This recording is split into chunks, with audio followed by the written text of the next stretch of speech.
আসসালামু আলাইকুম। আজকে আমরা দেখব কোডিং এনভায়রনমেন্ট মানে ভিজুয়াল স্টুডিও 2022 আপডেট ভার্সন কিভাবে সেট আপ বা ইনস্টলেশন করতে হয়। তো ভিজুয়াল স্টুডিও হচ্ছে মূলত front end and back end ডেভেলপমেন্টের জন্য। ফ্রন্ট এন্ড আমরা অ্যাঙ্গুলার দিয়ে করব, আর ব্যাক এন্ড আমরা C sharp Microsoft C sharp দিয়ে ডেভেলপমেন্ট করব। তো এই কোডিং এনভায়রনমেন্টটি কিভাবে সেট আপ করতে হয় আজকের ভিডিওতে আমরা সেটি দেখব। তো সেজন্য আমরা ব্রাউজারে চলে যাব, দেন সার্চ করব ভিজুয়াল স্টুডিও ডাউনলোড, এন্টার দেব। ফার্স্ট যে লিঙ্কটি আসবে সেই লিঙ্কটিতে আমরা ক্লিক করে দেব।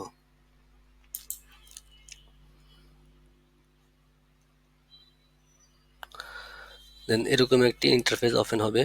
এখানে তিনটা ভার্সন আমরা দেখতে পাবো: কমিউনিটি, প্রফেশনাল, এন্টারপ্রাইজ। তো প্রফেশনাল অ্যান্ড এন্টারপ্রাইজটা হচ্ছে মূলত পেইড ভার্সন। কিছু সময়ের জন্য ফ্রি ট্রায়াল ইউজ করা যায়, কিন্তু আমরা এই দুটো ইউজ করব না। কমিউনিটিটা হচ্ছে ওপেন সোর্স স্টুডেন্টের জন্য, তো আমরা কমিউনিটিটা সেট আপ করবো। তো সেজন্য আমরা ফ্রি ডাউনলোডে ক্লিক করে দেব। দেন আমাদেরকে এখন লোকেশন দেখাবে কোথায় আমরা এটা সেভ করতে চাচ্ছি। তো আমরা বাই ডিফল্ট এখানেই সেভ করব।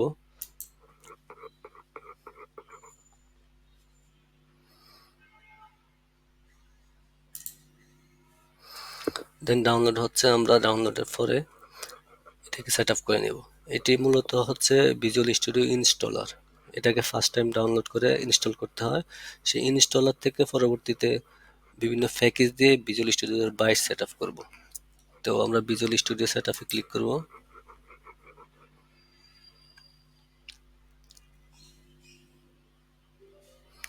ইয়েস ক্লিক করব।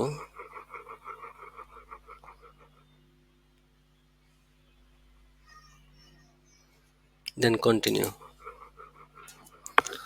তো একটুখানি সময় নেবে, আমরা অপেক্ষা করব।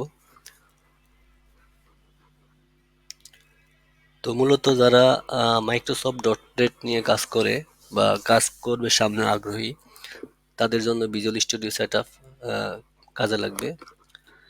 তো মাইক্রোসফট হচ্ছে ওয়েব ডেভেলপমেন্টের জন্য, এখানে ডেস্কটপ ভার্সনও ডেভেলপমেন্ট করা যায়। তো আমরা ওয়েব কিভাবে ডেভেলপমেন্ট করতে হয় সেই প্রক্রিয়াটি দেখব। মূলত আমরা অ্যাঙ্গুলার অ্যান্ড মাইক্রোসফটের ASP.NET ডট নেট কোরের সমন্বয়ে আমরা front end and back and development করব।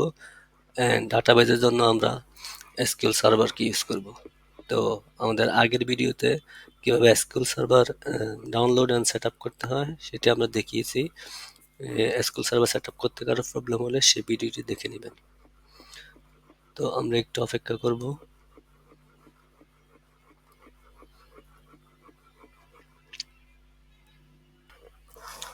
তো এরকম একটা ইন্টারফেস ওপেন হবে। হওয়ার পরে এখানে বেশ কিছু প্যাকেজ দেওয়া থাকবে: ASP.NET and web development, Python development, নোড.js development, .NET desktop development.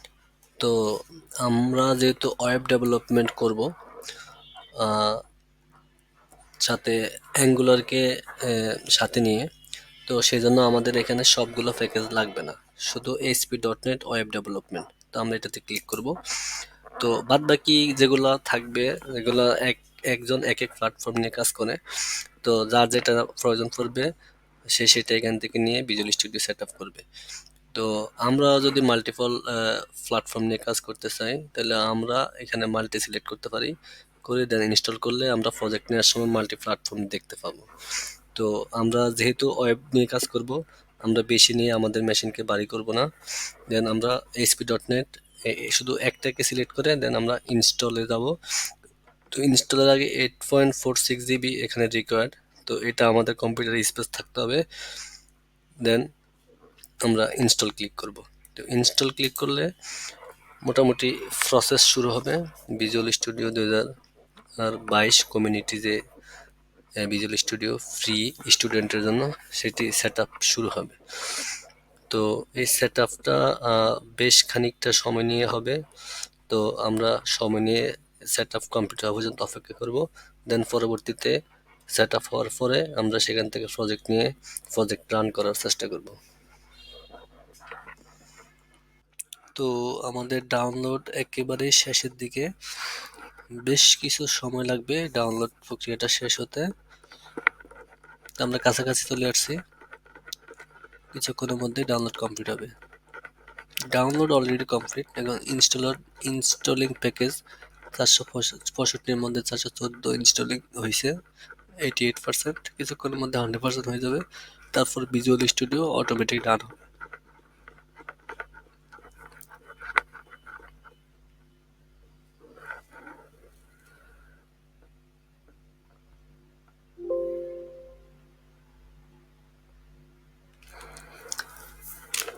Visual studio run, set up complete.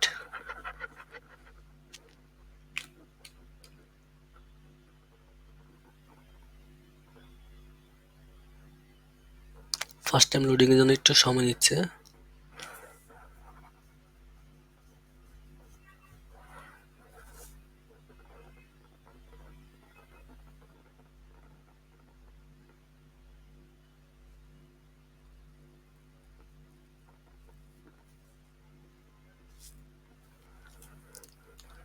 দেন এই সেটআপগুলো আমাদের করতে হবে। এখানে সাইন ইন অপশন আছে, ক্রিয়েট অ্যান অ্যাকাউন্ট অপশন আছে, স্কিপ দিস ফর নাও। মানে এখন আমরা সাইন ইন বা ক্রিয়েট অ্যান অ্যাকাউন্ট এগুলো না করেও আমরা ভিজুয়াল স্টুডিও অ্যাক্টিভ করতে পারবো। পরবর্তীতে আমরা সাইন ইন করে নিব আমাদের জিমেল আইডি দিয়ে।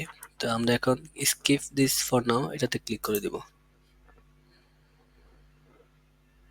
দেন এটা আপনার কোন কালারে চাচ্ছেন থিম, তো ব্লুটা আমি সাজেস্ট করব, আমি ব্লুটা ইউজ করি। ব্লুতে ক্লিক করে দেব।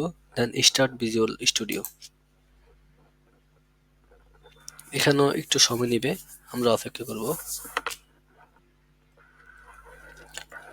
ভিজুয়াল স্টুডিও সেট আপের পরে মূলত ডটনেট ফ্রেমওয়ার্কের সব প্রজেক্ট নিয়ে কাজ করতে পারবেন।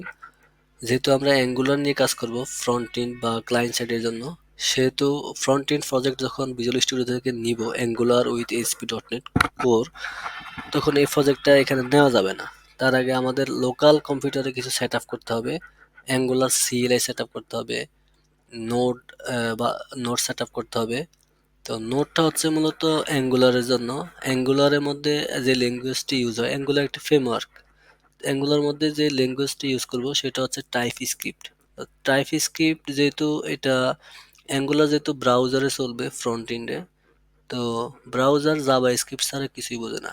তো আমরা লিখবো টাইপ স্ক্রিপ্ট কোড। তো নোড জেএস কি করে, এই টাইপ স্ক্রিপ্ট কোডকে যখন আমরা প্রজেক্ট রান করি, রান টাইমে সে টাইপ স্ক্রিপ্টকে কনভার্ট করে ট্রান্সলেট করে জাভা স্ক্রিপ্ট করে দেয়। সেজন্য ব্রাউজার আমাদের কোডগুলো পড়তে পারে। তো সেজন্য আমাদের নোড লাগবে। আর নোড আরেকটা কারণে লাগবে, অ্যাঙ্গুলারে যে প্যাকেজগুলো থাকে এনপিএম, এই প্যাকেজগুলা নোডের মাধ্যমে এনপিএম প্যাকেজগুলা আমাদের প্রজেক্টের মধ্যে ইনস্টল হয়। তো আমরা মানে Visual studio full set up হওয়ার পরও আমরা অ্যাঙ্গুলার প্রজেক্ট নিতে পারবো না যদি না আমাদের মেশিনে অ্যাঙ্গুলার সিএলআই নোড জেএস এই দুইটা সেট আপ করা না থাকে। তো এই দুইটা আমরা পরবর্তীতে কোনো ভিডিওতে দেখিয়ে দিব কিভাবে অ্যাঙ্গুলার সিএলআই বা নোড জেএস সেট আপ করতে হয়। তো আমার মেশিনে যদি আমি দেখতে চাই যে নোড জেএস অ্যাঙ্গুলার এগুলা সেট আপ করা আছে কিনা, তাহলে কমান্ড প্রম্পট এখানে ক্লিক করব।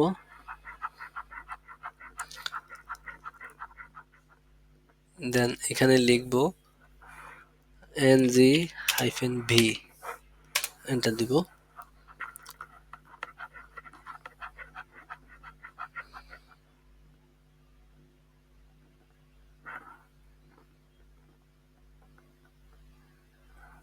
দেন অ্যাঙ্গুলার সেটআপ, আমার লোকাল মেশিনে অ্যাঙ্গুলার সেটআপ করা আছে, অ্যাঙ্গুলার সিএলআই এখানে ভার্সন দেখাবে, নোট ভার্সন দেখাবে। তো আমরা অ্যাঙ্গুলার 19 নিয়ে কাজ করব, তাই অ্যাঙ্গুলার 19 সেটআপ করতে হবে। আর নোড জেএস 18 লাগবে, অ্যাঙ্গুলার 19-এর জন্য নোড 18 ইউজ করতে হবে। নোড 18 আমাদের লোকাল কম্পিউটারের মধ্যে আমরা ইনস্টল করে নিব। ইনস্টল করার প্রক্রিয়া খুবই সহজ, এটা কোনো একটা শর্ট ভিডিওর মধ্যে দেখে দিব, অথবা ফাতেমে একটা ধারণা দিয়ে রাখতেছি। এরকম কমান্ড প্রম্পট ওপেন করবেন, করে ব্রাউজারে লিখবেন অ্যাঙ্গুলার 19 সিএলআই, তখন তারা একটা কমান্ড দিবে, একটা লাইন দিবে, লাইনটা কপি করে এনে এখানে পেস্ট করে এন্টার দিবেন, অ্যাঙ্গুলার সিএলআই সেট আপ হয়ে যাবে। আর নোড জেএস নোডটা মূলত লিখবেন যে ডাউনলোড নোট 18.20 এর লিখে দিলে ব্রাউজারের মধ্যে নোট 18.20 ডাউনলোড করে লোকাল মেশিনে করলে ইএক্সি ফাইল যেভাবে সেট আপ করে সেভাবে সেট আপ করে নেবেন, অথবা এটার জন্য একটা শর্ট ভিডিও দিয়ে রাখবো, আপনারা শর্ট ভিডিওটা দেখে নেবেন। তো আশা করি angular CLA node JS set up করার পরে আপনারা প্রজেক্ট নেবেন। তো এখন মোটামুটি ভিজুয়াল স্টুডিও একদম রেডি আমাদের কাজের জন্য। তো এইখানে বাম পাশে ওপেন রিসেন্ট, এখানে আমরা আগে যদি ভিজুয়াল স্টুডিও ইউজ করে থাকি সেই রিসেন্ট প্যাকেজগুলো এখানে দেখাবে। আর ডান পাশে দেখাবে আমরা এখানে নিউ কোনো প্রজেক্ট নিতে চাইলে, যেহেতু আমরা নিউ প্রজেক্ট নিব, ক্রিয়েট এ নিউ প্রজেক্টের মধ্যে ক্লিক করব।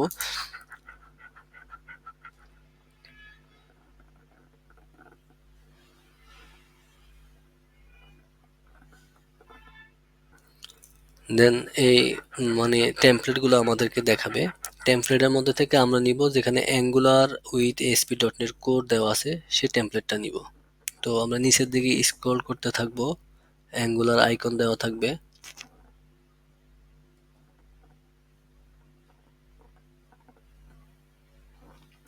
এটা হচ্ছে অ্যাঙ্গুলার অ্যাপ, শুধু এটা নিলে হবে না, সাথে এসপি ডট নেট লেখা থাকতে হবে, সেটা নিব। এটাও একটা অ্যাঙ্গুলার অ্যাপ, এটা শুধু ক্লায়েন্টের জন্য, ক্লায়েন্ট সাইডের জন্য।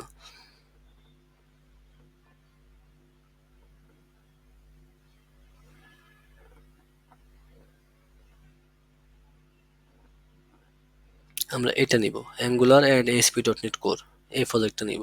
তো এটা নিতে গেলে আমরা এটাতে ক্লিক করব, দেন নেক্সট ক্লিক করব। দেন আমরা একটা প্রজেক্টের নাম দিব ফার্মেসি ম্যানেজমেন্ট ফস। নাম লেখার পর আমরা ক্রিয়েটে ক্লিক করব। দেন এখানে বাই ডিফল্ট যা আছে আমরা চেঞ্জ করব না, দেন ফাইনাল ক্রিয়েট ক্লিক করব।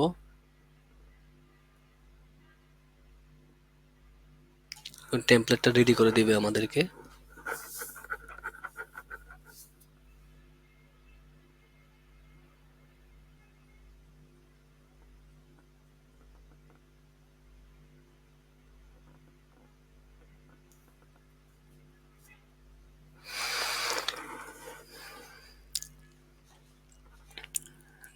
কাজ করার জন্য আমাদের এনভায়রনমেন্ট একদম কমপ্লিট রেডি। তো বাই ডিফল্ট আমরা এগুলো কেটে দিব।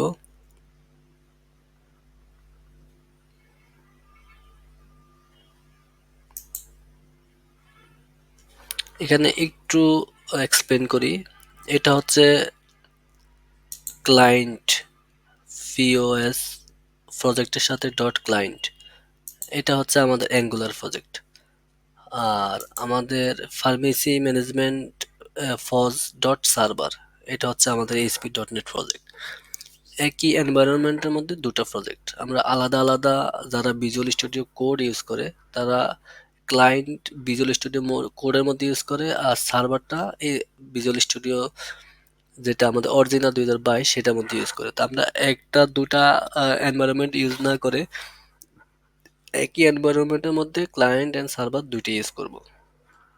তো ক্লায়েন্টের মধ্যে হচ্ছে আমরা ব্রাউজারে আমরা যা দেখতে পাই, ব্রাউজারের মধ্যে কোনো ইউআরএল দিয়ে যখন দিয়ে আমরা এন্টার দিই তখন আমরা ব্রাউজারের মধ্যে যা দেখতে পাই তাই হচ্ছে ক্লায়েন্টের মধ্যে। তো ক্লায়েন্টের সাথে সার্ভারের মধ্যে একটা কমিউনিকেশন থাকবে। ক্লায়েন্টের মধ্যে যে আমরা এইচটিএমএল থাকবে, যেমন এইচটিএমএল দেওয়া আছে নেম, নেমের মধ্যে কোনো একটা ডাটা আসবে ডাটাবেস থেকে, তো সেটা ডাটাবেস হয়ে সার্ভার হয়ে তারপরে ক্লায়েন্টের মধ্যে দেখাবে। তো এটার মধ্যে এইচটিএমএল লাগবে প্লাস সার্ভারেরও সহায়তা লাগবে। আর সার্ভার কাজ করে ডাটাবেজ এন্ড ক্লায়েন্টের সাথে। সার্ভারটা মূলত একটা সেতু, এটা ক্লায়েন্ট এন্ড ডাটাবেজের সাথে কমিউনিকেশন করা, সে মিডল মিডল এন্ড হিসেবে কাজ করে। তো এই জন্য এটাকে সার্ভার সাইড বলা হয়। তো আমরা প্রজেক্টটা কমপ্লিট কমপ্লিট হলো আমাদের এনভায়রনমেন্টটা সেট আপ করা।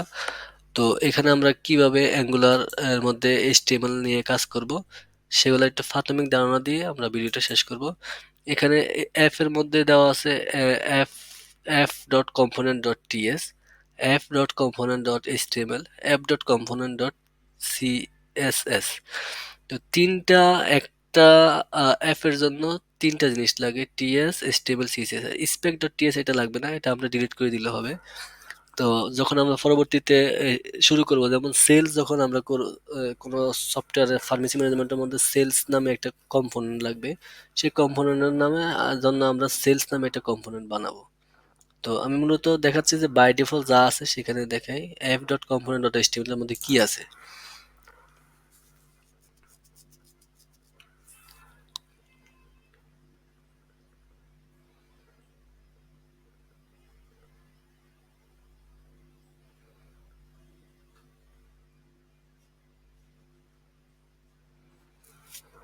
হ্যাঁ, এইচটিএমএল এর মধ্যে কি আছে, একটা এইচ1 ট্যাগ আছে, একটা ফি ট্যাগ আছে, আর একটা ফি ট্যাগ আছে, একটা টেবিল আছে। এই টেবিলের মধ্যে এগুলা কিছুই না, এগুলা জাস্ট টিএস লিখছে, তার মধ্যে নাম লিখে দিছে, কিন্তু এগুলা হচ্ছে বিষয়। এগুলো আসবে ডাটাবেস থেকে, আর এই ডাটাগুলো ফরম্যাট করে সার্ভার সাইড। তো এই প্রক্রিয়াগুলো আমরা দেখব, তার আগে আমরা এই স্ট্যাক কি, ফি ট্যাগ কি, টেবিল কি, ফর্ম কি, এগুলো নিয়ে আমরা পরবর্তী ভিডিওতে এইচটিএমএল থেকে শুরু করব। যেহেতু আমাদের এনভায়রনমেন্ট রেডি হয়ে গেছে, এখন আমরা সব কাজ এখানে করতে পারবো। আমরা নতুন করে কম্পোনেন্ট নেব, নতুন করে মেনু তৈরি করব, ব্রাউজার চালিয়ে দেখব, সবই করব। আশা করি সাথে থাকবেন, আর ভিডিওতে দেখতে থাকবেন, প্র্যাকটিস করবেন। ইনশাল্লাহ এগুলা খুব কঠিন কিছু না, সবাই পারবেন, লেগে থাকবেন। ধন্যবাদ।